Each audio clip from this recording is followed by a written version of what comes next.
વડોદરામાં ગણેશોત્સવના મંગલમય પ્રારંભની વચ્ચે પરંપરા અનુસાર વડોદરાના રાજવી પરિવારના ગણપતિને પાલખીમાં બિરાજમાન કરીને લક્ષ્મી વિલાસ પેલેસમાં સ્થાપન કરવામાં આવી.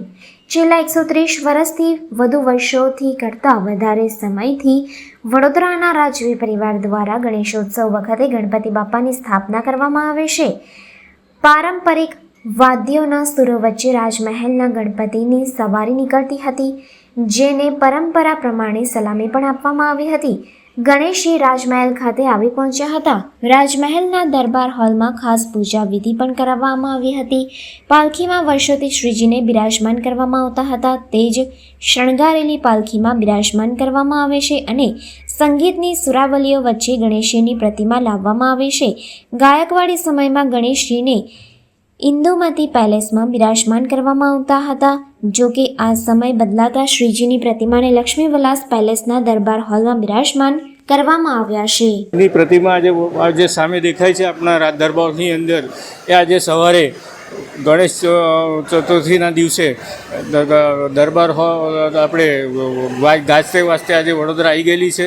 આ મૂર્તિ અમે 1939થી પરંપરાગત અમારા કૃષ્ણ બાજીકરાવ ચૌહાણ એમને બનાવી હતી પહેલી. ત્યારબાદ આજે તેઓ MS યુનિવર્સિટી અંદર પ્રોફેસર પણ હતા. એમના સ્ટેચ્યુ પણ બનાવેલા હતા અમે KB ચૌહાણના. એવી રીતે આપણા પ્રતાપસિંહ સયાજીરાવ મહારાજને ખબર પડી કે આ બહુ સુંદર કલાકાર છે, એટલે 1939ની અંદર સયાજીરાવ મહારાજે એમને આ મૂર્તિ બનાવવા માટે ઓર્ડર આપેલો હતો અને કાશીના પંડિતોએ આ મૂર્તિ બનાવવા માટે એમને પસંદ કરેલી છે અને એ પસંદગી પ્રમાણે આજ દિન સુધી આજે 85 વર્ષથી આ મૂર્તિ બનાવતા આવેલા છે. એની વિશિષ્ટતા એ છે કે આપણે લક્ષ્મીવિલાસ પેલેસમાંથી એનો જે પાટલો છે તે અક્ષર તૃતીયાના દિવસે સવારના 9 વાગે આપણા વડોદરા શહેરમાં આવેલા ચવાણા સ્ટુડિયોમાં પાટલો આવી જાય છે. પાટલો આવ્યા પછી અક્ષર તૃતીયાના દિવસે એની અમે પૂજા વિધિ કરીએ છીએ અને ગણેશજીની મૂર્તિ બનાવવા અમે ચાલુ કરીએ છીએ. 30 દિવસ લાગે છે એની મૂર્તિ બનાવવા માટે. આ મૂર્તિ બનાવવા માટે જે માટી આવે છે તે આ સંપૂર્ણ માટીની છે અને માટી બનાવવા માટે ભાવનગરથી માટી આવે છે. ભાવનગરથી માટી આવ્યા પછી અમે આ ગણેશજીની મૂર્તિ બનાવવાનું શરૂઆત કરીએ છીએ. આ ગણેશજી એની એ હેસિયત છે કે એની 90 કિલો વજન હોવું જોઈએ. 90 કિલો વજન થયા પછી અમે એની હાઇટ પણ જાળવી રાખેલી છે. 36 ઇંચની એની હાઇટ છે.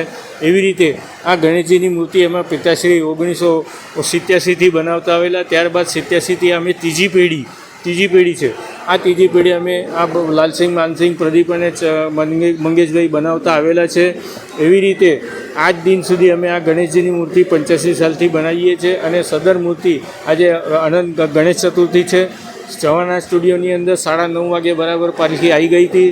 10 વાગે ત્યાંથી નીકળ્યા હતા અને વાસ્તે ગાસ્તે રાજમહેલ રોડ ઉપરથી સીધા રાજમહેલની અંદર દરબાર હોલની અંદર બિરાજમાન કરેલા હતા. અને ત્યારબાદ અહીંયા ઘરેણાં વગેરે અમે જે હીરા મોતી પાચુના અને જે દાગીના છે સોનાના એ અમે ચડાવવામાં આવેલા હતા. અને ચડાવ્યા પછી હવે જે મખર છે એટલે જે સ્થાપના કરવાની છે તે જગ્યાએ હવે લઈ જઈશું અને થોડી વારની અંદર એની આરતી વિધિ થશે. મારું નામ ઋષિકેશ ભાલચંદ્ર ગોડસે છે. છેલ્લા 3 વર્ષથી પેલેસની અંદર ગણેશની સ્થાપના વગેરે મહારાજશ્રીની જે પણ પૂજાઓ છે પેલેસની એ બધી જ હું કરાવું છું. અને અહીંયા પેલેસની અંદર ઘણા બધા વર્ષોની આ પરંપરા છે. એ મુજબ આ વર્ષે પણ અહીંયા આજના દિવસે ગણપતિ દાદાની વિધિવત રીતે સ્થાપના, પૂજા અર્ચના વગેરે થશે. પછી રોજ એમનું જે નિત્ય અર્ચન છે, સવાર સાંજની આરતી, ધૂપ દીપ વગેરે આ બધું એમનું નિત્ય અર્ચન થશે. વાત કરીએ તો પ્રતિમાની વિશેષતા શું? પ્રતિમાની વિશેષતા એમ છે, મહારાજા સયાજીરાવ ગાયકવાડ એમને કાશીના પંડિતોને બોલાવી અને એમની પાસેથી આ મૂર્તિની રચના કરાવેલી છે. તો ત્યારથી આ જ મૂર્તિ, આની અંદર બિલકુલ પણ એક દોરાભરનો પણ બદલાવ કરવામાં નથી આવેલો. તો ત્યારથી આ પરંપરા ચાલી આવેલી છે. એટલા માટે આ મૂર્તિને અહીંયા આ જ મૂર્તિની સ્થાપના થાય છે.